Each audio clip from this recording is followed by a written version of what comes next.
E eu já estou aqui com o médico, psicanalista, neurocientista, escritor e professor Daniel Sarkis, que lança, o seu mais novo livro, Caminho para a Vida Consciente. Bem-vindo ao Papo Literário. Obrigado, Soraya, pelo convite, Esse programa que estimula, incentiva muito o autor, Principalmente o autor cearense. E agora que eu fiquei sabendo também que ele é errante, ele grava em vários locais de Fortaleza para estimular a leitura das pessoas. E hoje num lugar super especial, acho que eu fui sorteado. Nós estamos aqui no Parque do Cocó e o ambiente está maravilhoso para a nossa conversa. E complementando a sua fala, no cantinho de leitura, onde as pessoas realmente se encontram para ler. E nesse meio de leitura, a gente fala sobre caminho para a vida consciente, porque a leitura, a gente diz, que ela acaba trazendo bem-estar também para a população, para as pessoas. Cada um tem, a gente diz assim, um hobby, Uns vão escolher a leitura. E aí, quando você resolveu escrever Caminho para a Vida Consciente, não é um manual, mas é uma proposta para que as pessoas elas consigam ter uma melhor qualidade de vida em meio a essa pandemia de saúde mental?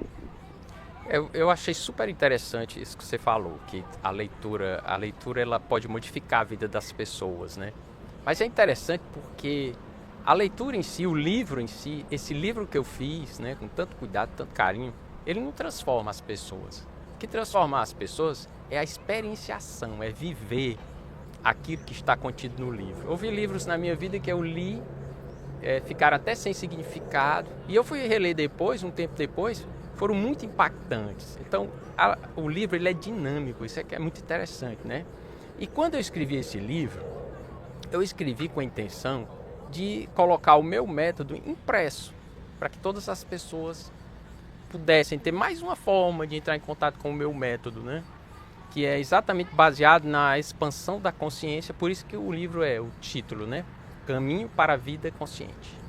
E aí também é uma forma da pessoa se perceber enquanto ser vivo, se autoconhecer? Sim, ele induz o leitor a um autoconhecimento profundo. Porque essa vida que a gente vive, é impossível você atingir seu máximo potencial, você realmente viver uma vida que vale a pena, sem um autoconhecimento profundo. A gente tem pessoas que têm níveis de consciência diferentes, em todos os cantos, a gente percebe. Pessoas que têm um nível de consciência menor, pessoas que a gente até admira e acha que essas pessoas elas têm um nível de consciência bem maior. Nessa vida, quanto mais consciência você tiver, quanto mais autoconhecimento com relação à sua mente, como é que ela funciona, melhor você vai conseguir viver, porque você não consegue consertar o que você não sabe como funciona. E a maior parte das pessoas vive no piloto automático, sem saber exatamente como a própria mente funciona, e acabam passando a vida toda reagindo, tendo as mesmas emoções, os mesmos pensamentos, as mesmas ações e os mesmos resultados. E aí a gente percebe, eu aqui folheando o livro, que ele tem passos. Passo 1, passo 2, passo 3. É um direcionamento também nesse caminho de autoconhecimento? Porque essas ferramentas todas que eu coloquei nesse livro, elas não tinham uma ordem, mas com os anos, com o passar do tempo, criando o método, vendo os pacientes, vendo os alunos, eu percebi que se ele fosse aplicado, esse método, numa sequência exatamente como eu coloquei no livro, os resultados eram muito melhores. Porque se você fosse para um passo muito mais na frente, você não ia compreender, você não ia ter alcance para realmente conseguir aquela evolução. Porque é uma evolução contínua. Esse processo de expansão da consciência é um processo contínuo. Você passa a vida toda expandindo a sua consciência. E até o final dela, você ainda vai estar aprendendo. Então, é por isso que ele é em passos, e os passos são nessa ordem, com um objetivo de facilitar o entendimento e também a aplicação prática, Soraya. E eu achei interessante porque ele também fala de como a pessoa pode desenvolver inteligência emocional.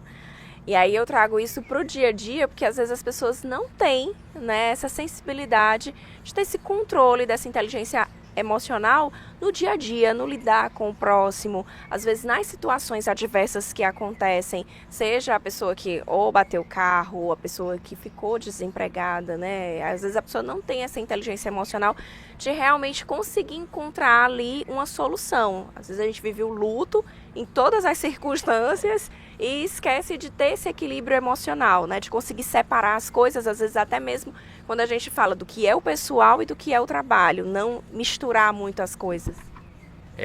Você tocou num ponto assim muito importante, porque desenvolver inteligência emocional é uma condição para você viver bem. É impossível você viver bem sem que você desenvolva inteligência emocional. Por quê? Porque as nossas emoções, as emoções do ser humano, elas são, digamos assim, elas foram muito importantes para a nossa sobrevivência. Durante todo o tempo, os nossos antepassados, caçadores-coletores, eles tinham emoções também. E é por isso que eles transmitiram, através dos seus filhos, essa característica que chegou até nós. Então, os nossos antepassados, se eles não tivessem ansiedade, eles morriam. Os que não tinham ansiedade morreram, porque se ele não ficava preocupado se um barulho poderia trazer risco, ou se, poxa, eu tenho que procurar alimentos, porque senão eu vou morrer. Se ele não tivesse essa ansiedade, ele morria, e de fato morreu. E quem tinha mais ansiedade foi passando essa característica. E hoje, algumas dessas características, algumas dessas emoções podem estar ficando desadaptativas. Porque a mente ela não consegue diferenciar, por exemplo, um perigo real de um perigo imaginário. Então, essa característica que nos ajudou muito a sobreviver, hoje nós precisamos aprender a identificá-la, saber como lidar com ela, para que a gente não fique desadaptativo. Uma pessoa muito ansiosa, uma pessoa muito medrosa, né? Com muito medo. Então, essas emoções, se você realmente não desenvolve inteligência emocional, que é você reconhecer a emoção que você está tendo, é você modular, ou seja, dar um jeitinho nela para poder você ter a reação adequada, você ter uma ação, uma escolha. Quem tem inteligência emocional tem escolha, ele escolhe como agir. Quem não tem inteligência emocional acha que tem escolha, mas não tem, ele apenas reage sempre e sempre do mesmo jeito. E é interessante na sua fala porque a gente também vê a questão do medo, né? O medo, ele vem bloqueando as pessoas.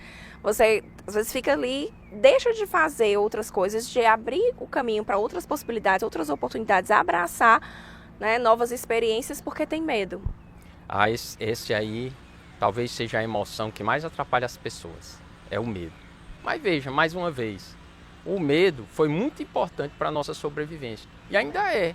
Mas o medo real. Pois é, o medo evita que a gente, por exemplo, se arrisque. O cérebro, ele é um órgão que a principal prioridade dele é a sobrevivência. Ele não está preocupado se você está se sentindo realizado, se você está com muito propósito. Não. O objetivo dele é sobrevivência. Então, para ele, qualquer coisa que traga perigo, ele induz você a ter medo. Só que ele não consegue diferenciar o medo real do medo imaginário, que é a maior parte do nosso medo. A gente fica com medo de tomar uma atitude na nossa vida, a gente fica com medo de mudar de emprego, a gente fica com medo de mudar de parceiro, a gente fica com medo de mudar o nosso ciclo de amizades, o ambiente. Por quê? Porque para o cérebro, ele prefere muito mais os infernos conhecidos que os paraísos desconhecidos, porque o conhecido é seguro. Então, é por isso que a gente tem medo. Você não está quebrado não, viu? É assim mesmo. E nessa jornada de descobertas, né, onde é que os leitores podem encontrar caminho para a vida consciente? O meu livro está à venda na plataforma da Hotmart. Então, você pode acessar a plataforma, procurar por mim, lá na plataforma @DanielSarquis, ou pelas redes sociais também você me encontra, @DanielSarquis.oficial. Aí você entra nas minhas redes sociais que tem os links lá para você comprar o livro, acompanhar meu trabalho. Eu faço postagens diárias em que você, justamente entregando conteúdo, valor, né, para as pessoas. Você pode me acompanhar por lá também e você encontra o livro para vender lá também. Daniel, e obrigada pela sua participação aqui com a gente no Papo Literário. Eu que agradeço. Papo Literário.